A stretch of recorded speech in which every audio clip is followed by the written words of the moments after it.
감사드립니다. 그러면 고당도를 연출하신 권용재 감독님과 강말근, 봉태규, 장리우, 정순범 배우님을 자리로 모시겠습니다. 따뜻한 박수로 맞아주십시오. 네, 감독님부터 올라오시면 되고요. 네. 그다음에 강말근 배우님, 뒤로, 감독님, 네, 처음 오셔서요. 네, 뒤로 말씀드립니다. 네, 앉아주시면 됩니다.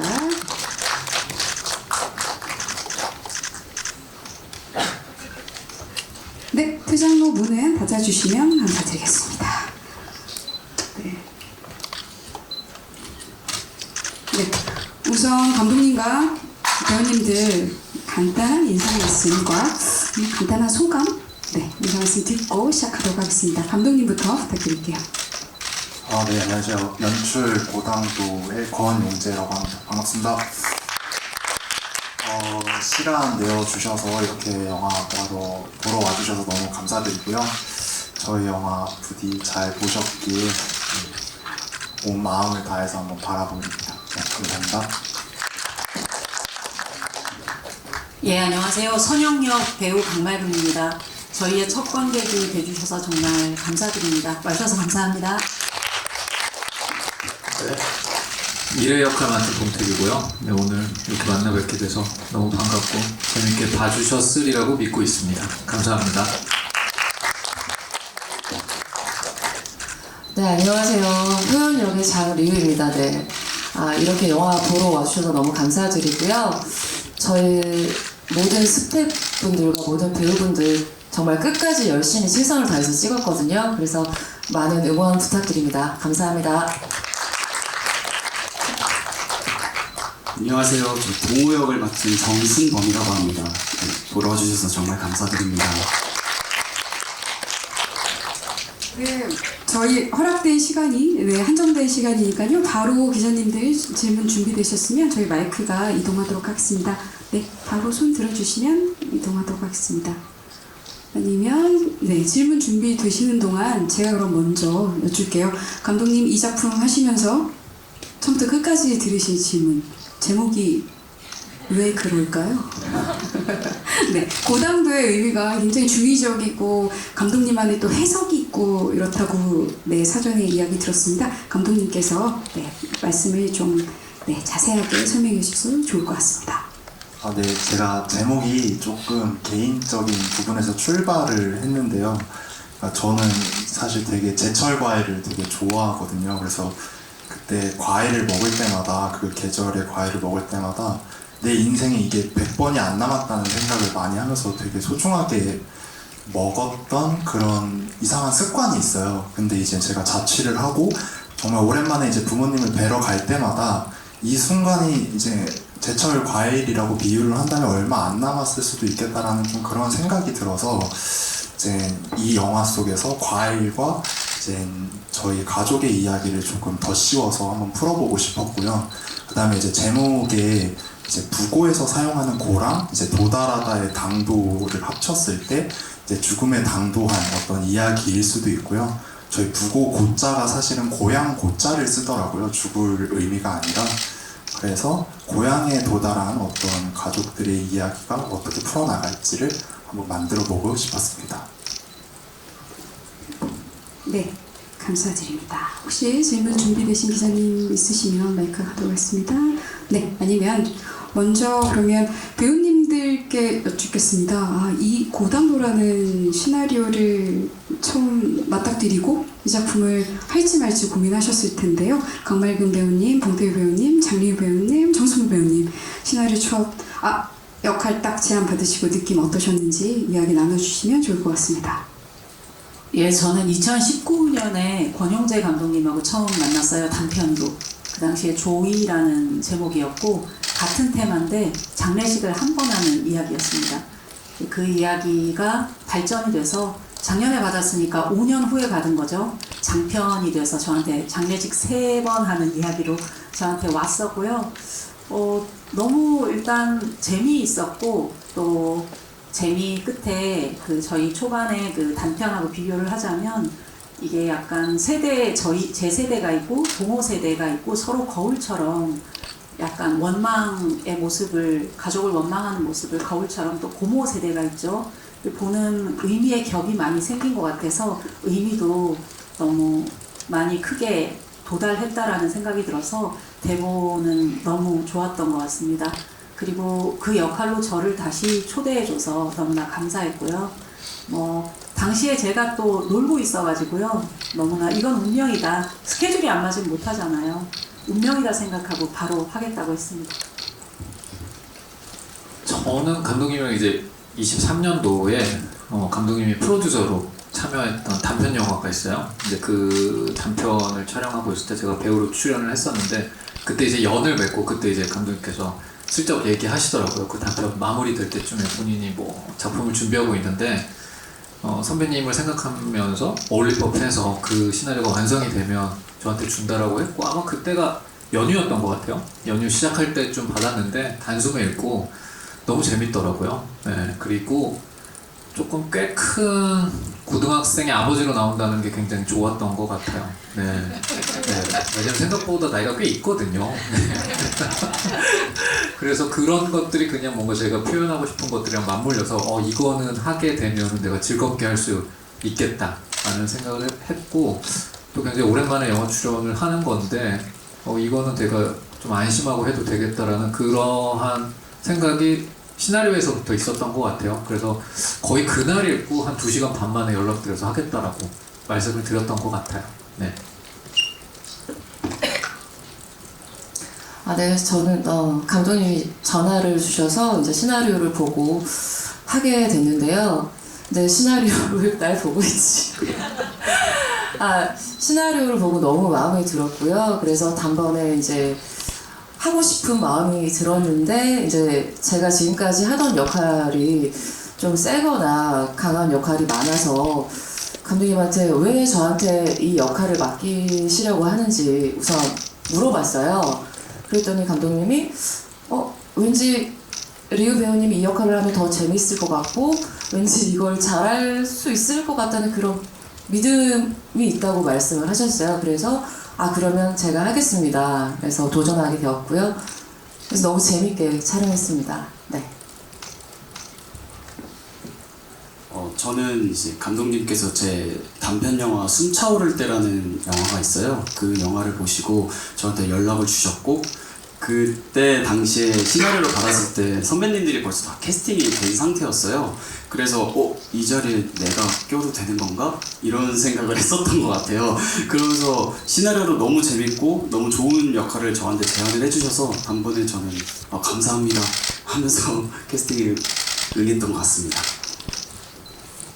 네, 그러면 또 저기 제일 끝에 뒤에 일어나세요, 이수미 씨. 일어나서 저기 제일 끝에 가운데. 네, 감사합니다. 네, 안녕하세요. 저 파이낸셜 투데이 김영재 기자라고 합니다. 영화 잘 봤습니다.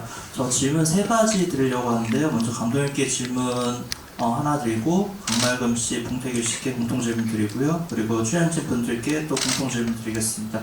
먼저 감독님께 이제 마지막에 가족들이 서로 감을 나눠 먹습니다. 그래서 봉태규 씨가 이제 떴냐 뭐 이런 말씀도 하시는데요.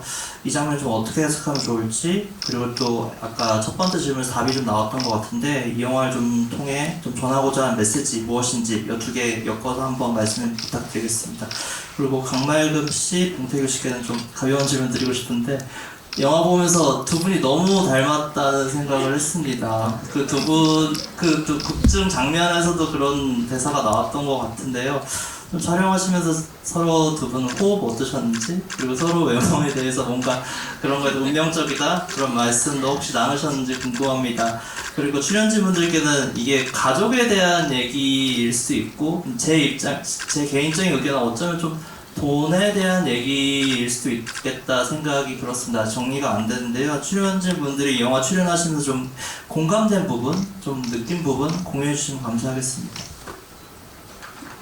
네, 감독님부터 부탁드리겠습니다. 네, 제가 이번에 이 영화를 좀 준비하면서 이제 가족에 대해서 정말 많은 이제 같이 작업한 분들이 도대체 너한테 가족이 뭐냐라는 걸 정의를 조금 스스로가 내릴 필요는 있다라고 여겼어요. 근데 이제 그것을 영화에서는 어떻게 은밀하게 숨기느냐 그런 고민을 되게 많이 하다가 이제 이 영화에서 전체적으로 총 감을 한 3번, 4번 정도 노출을 시키는데 이제 극중 선영이든 효연이든 아니면 동호든 간에 감을 먹으면서 그 맛이 어떤 맛인지는 규정할 수 없지만 이렇게 계속 씹고 삼키고 하는 것, 그래서 그게 제가 조금 전달해보고 싶었던 어떤 가족에 대한 의미가 아닐까라는 생각을 했어요. 그러니까 사실 가족이 좋아서 가족이고 싫어서 가족인 게 아니고 또 너무 사랑하지만 또 한편으로 너무 사랑해서 가장 큰 상처를 남기기도 하잖아요.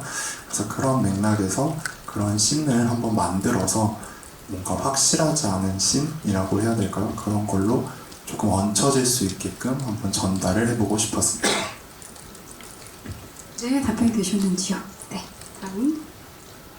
예, 제가 닮았다는 얘기에 웃었던 이유는 그 태규가 항상 모니터를 하고 나면 너무 못생겼대요, 본인이. 난 너무 못생겼다. 그러면서 누나는 예쁘다, 우리 중에 제일 예쁘다. 그래서 제가 철도까지 믿고 있었는데 닮았다고 하시니 뭐 이렇게 웃음이 납니다. 지금 상영되고 있는 게 뭔가 잘못된 게 상영된 건 아니죠? 네, 감독님, 그죠?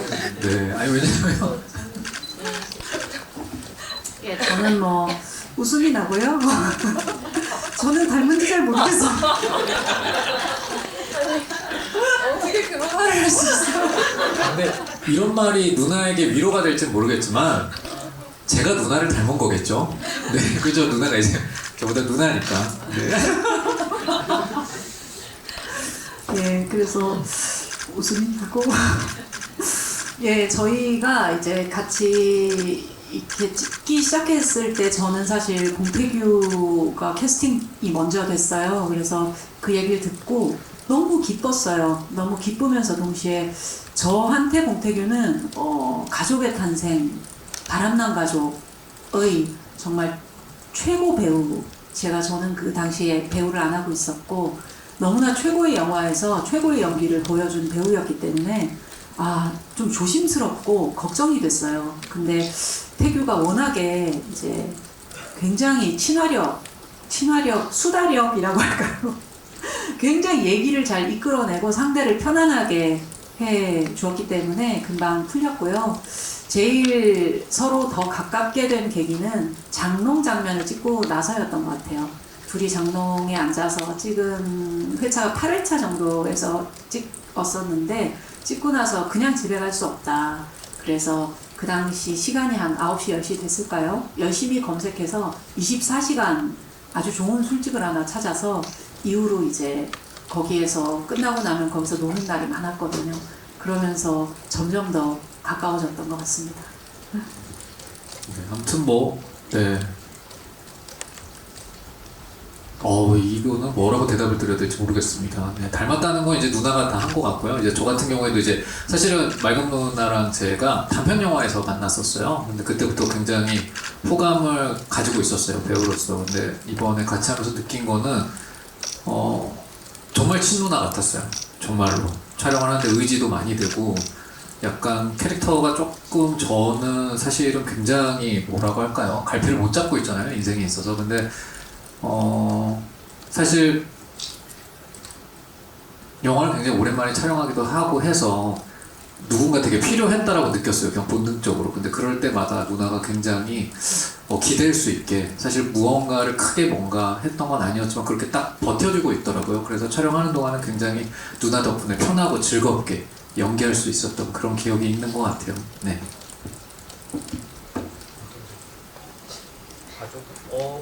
가족에 대한 건 제가 이 작품 찍으면서 저희 아버지가 사실은 사고로 돌아가셨었는데 그 당시에 제가 백수로 굉장히 오랫동안 지낼 때였거든요. 사실 뭐 여러 가지 일들이 겹쳐서 활동을 하지 않을 때였어요. 그래서 뭐 여러 가지 경제적으로 쉽지 않은 상황이었는데 저는 이제 뭐 장례를 그렇게 처음 치러보니까 조의금을 나누더라고요. 나중에 이제 뭐 하고 근데 저희 어머니께서 이제 제가 위로 누나 둘이 있는데 저한테 가장 많은 그 아버지에게 들어온 그 조의금을 나눠주면서 그 얘기를 하시더라고요.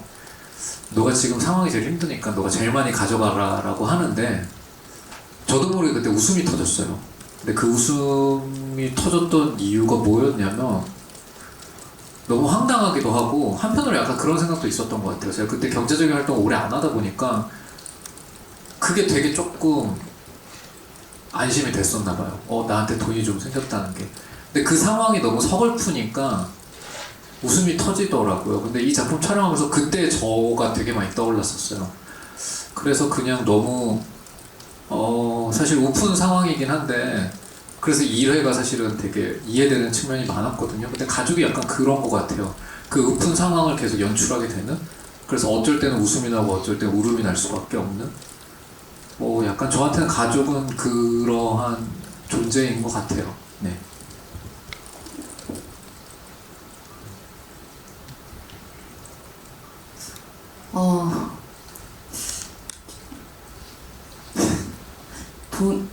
아까 돈 얘기도 물으셨는데, 그 효연이랑 일의 입장에서 보면은 지금 돈에 너무 쪼들려서 돈에 끌려가는 그런 지경이 되었거든요. 근데 그 와중에 어쨌든 누나라는 하나의 동아줄을 붙잡고, 그리고 사실은 하면 안 되지만 또 아버지의 장래라는 그 끈을 붙잡고 어떻게든 돈을 마련해 보려고 하는데, 근데 그 돈을 마련하는 그 과정에서 돈보다도 어떻게 보면 가족을 좀 찾게 되는 그런 영화가 아닌가 이런 생각이 듭니다. 네.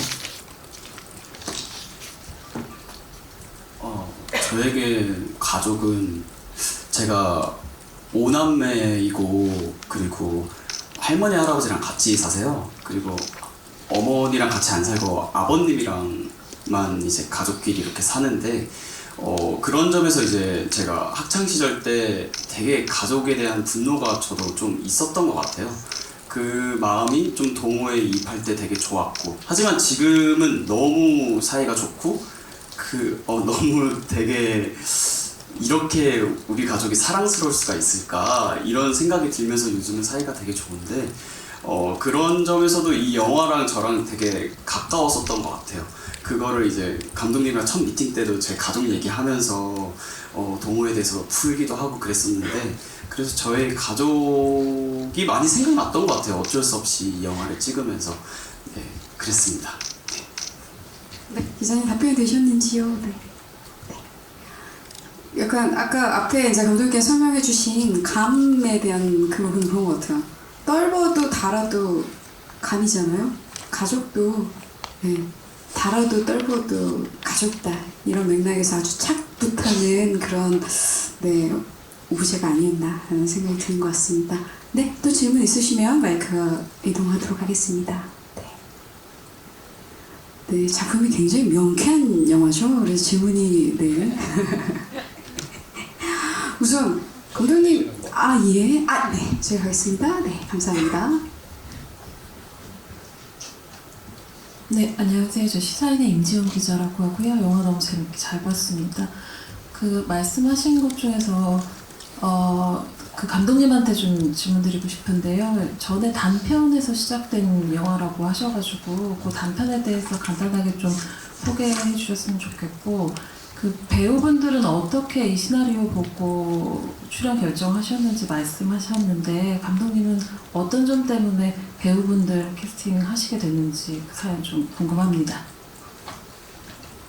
네, 그 단편 영화는요, 사실 이 고당도랑 괴를 같이 해요. 그래서 거의 동일한 이야기인데 이제 그 사이에 살들을 조금 채워 넣어서 좀 확장한 버전이라고 이제 생각을 하고 있습니다.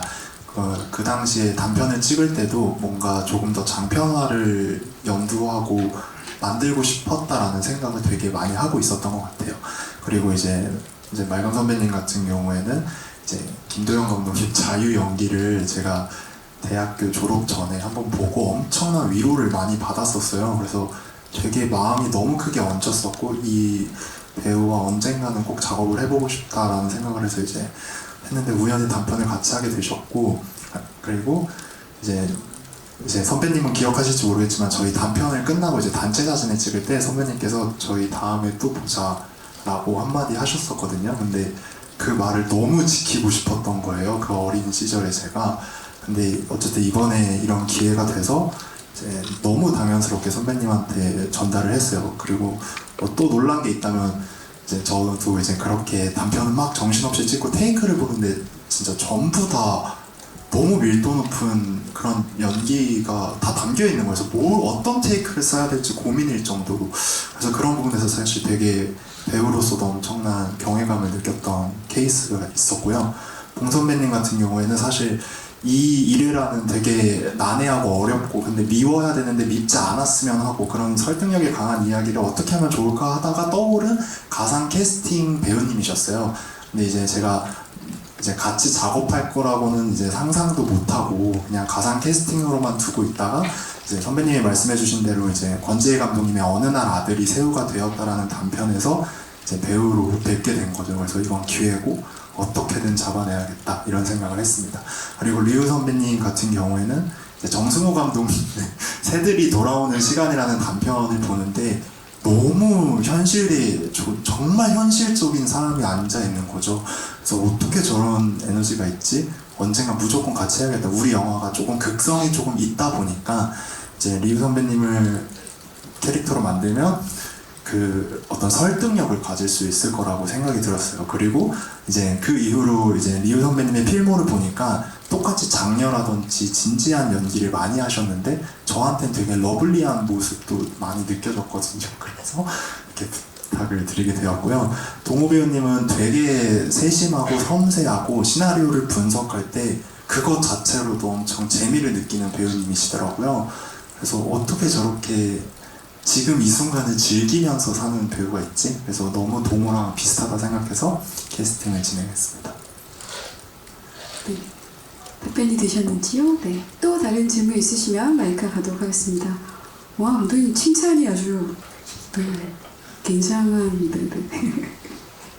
네, 그러면 질문 준비하신 동안 제가 그러면 또 여쭤보도록 하겠습니다.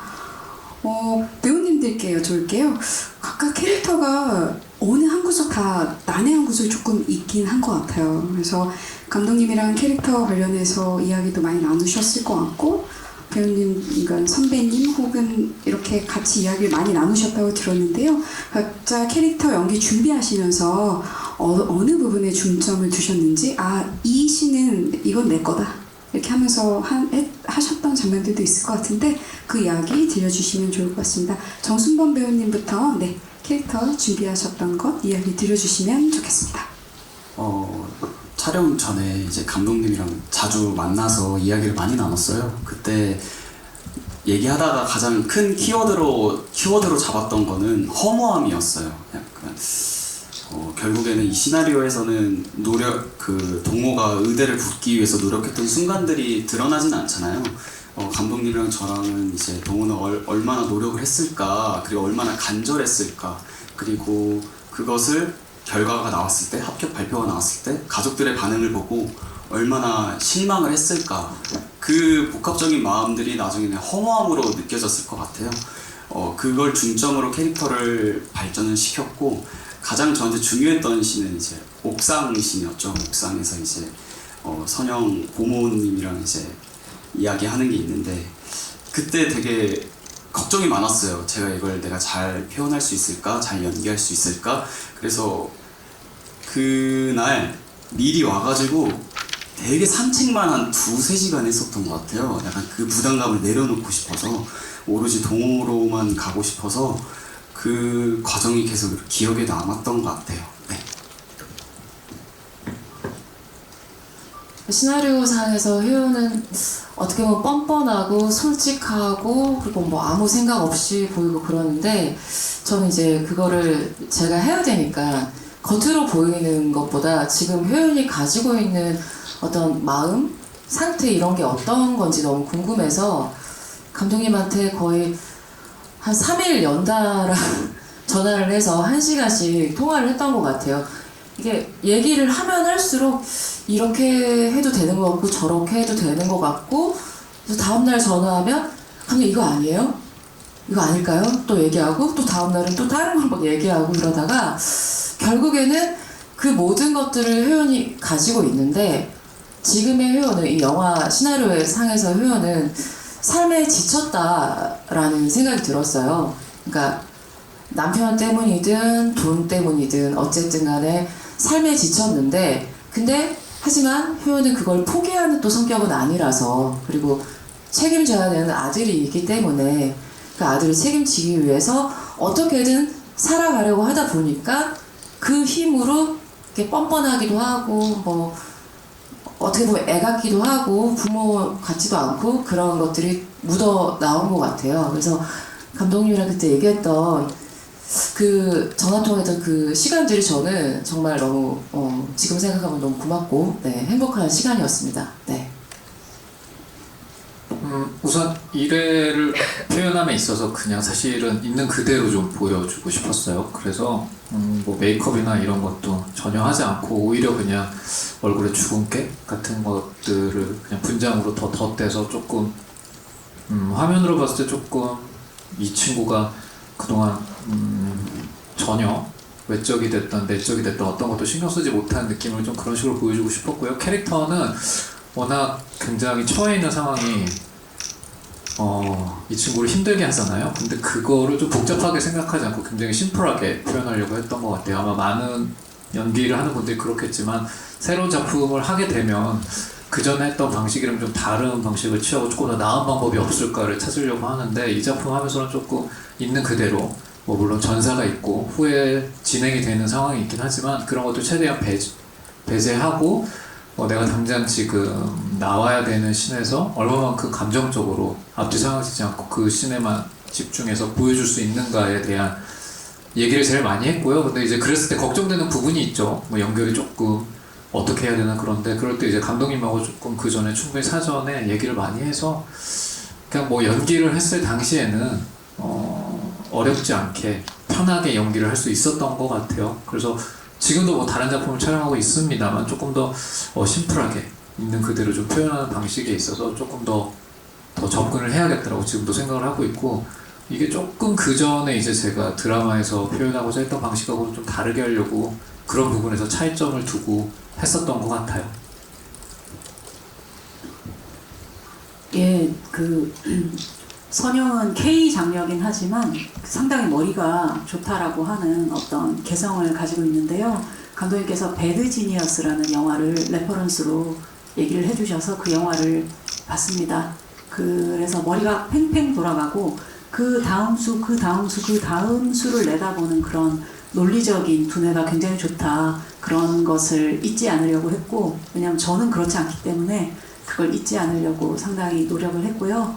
그런 사람인데 오늘 아침에 아버지의 그 임종보에 대한 얘기를 들었단 말이죠. 그래서 그런 사람인데 다른 건 다 해결하고 살았는데 아버지가 돌아가신다고 하니 그토록 기다렸던 소식일 수도 있는데 멘붕이 된 상태에서 하루가 시작돼서 의절했던 동생도 오고 그러니까 우울하고 끔찍한 하루가 펼쳐진다라는 전제를 잊지 않으려고 하면서 연기를 했습니다.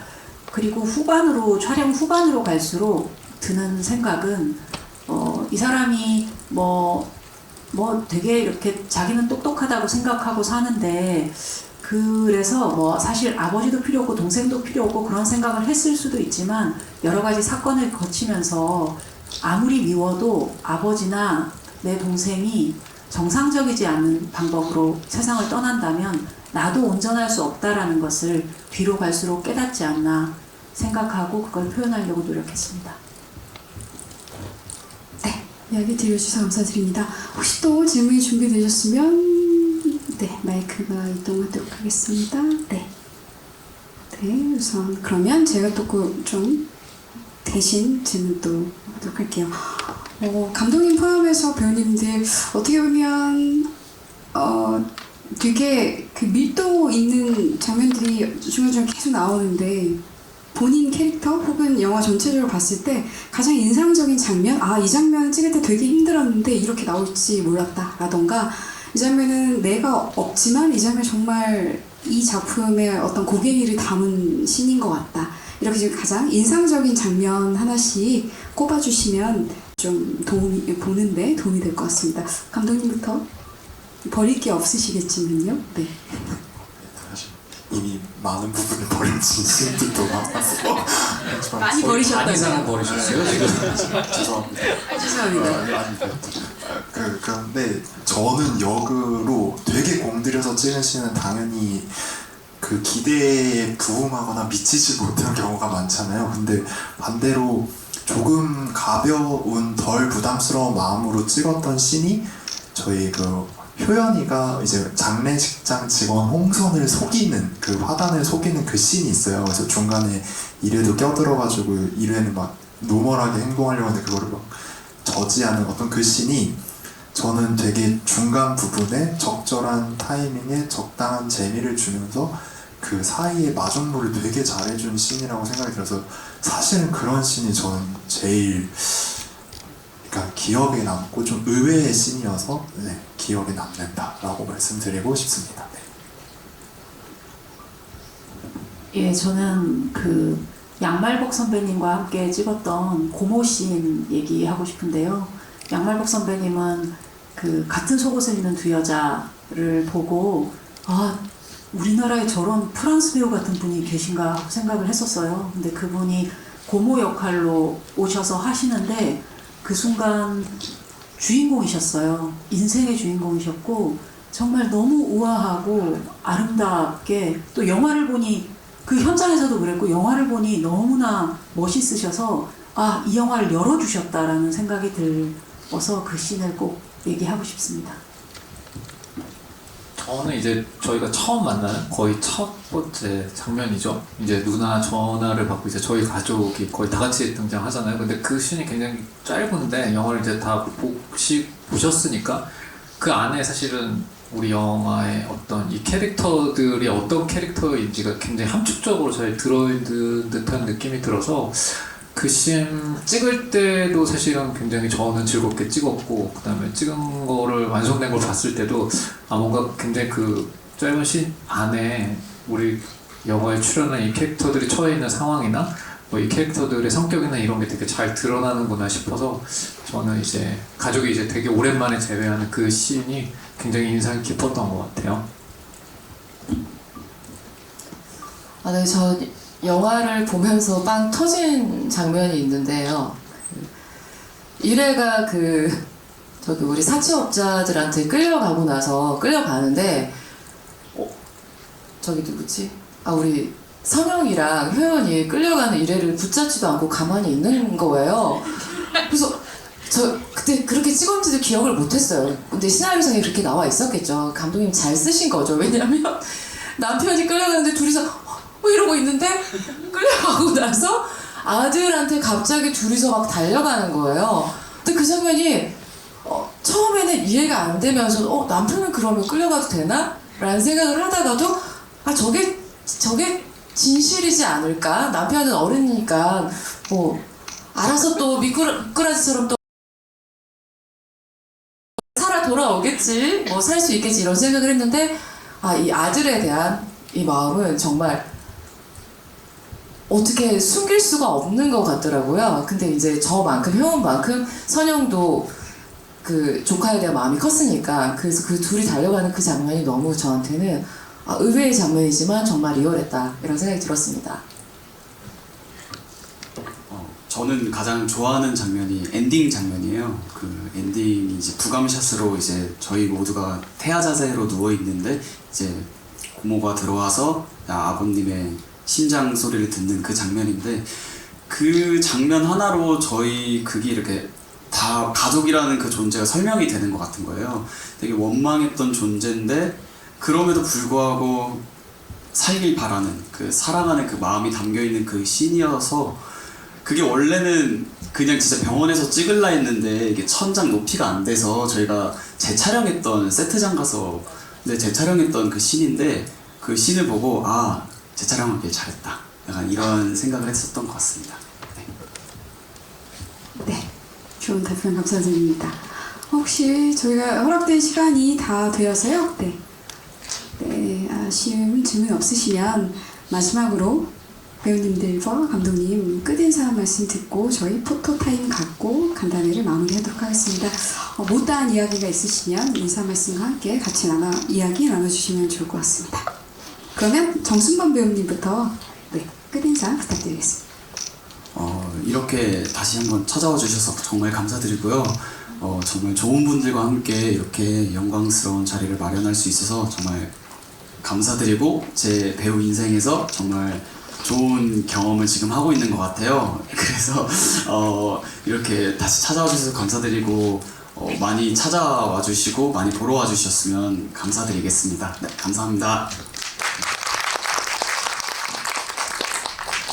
네, 촬영을 하면서 정말 행복했던 게 저희 배우님들 그리고 모든 스태프분들 정말 어떤 뭐 불만이나 뭐 그런 싸움 같은 것도 없이 정말 서로 배려하면서 열심히 재밌게 찍었거든요. 그래서 그때 그런 현장이 또 있을까 이런 생각을 하면서 찍었어요. 그래서 그러고 나서 또 감독님께서 또 끝까지 편집하시고 끝까지 놓지 않으시고 고당도를 완성시켰는데요.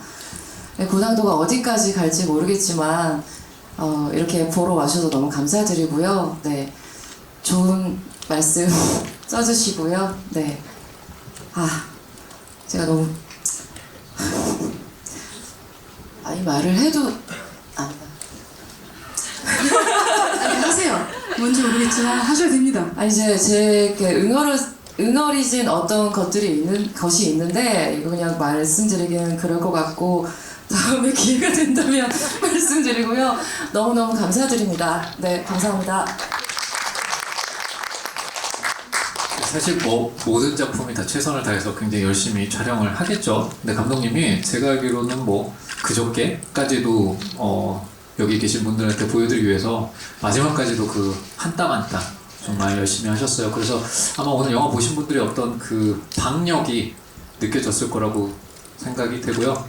잘 부탁드리겠습니다. 네, 감사합니다.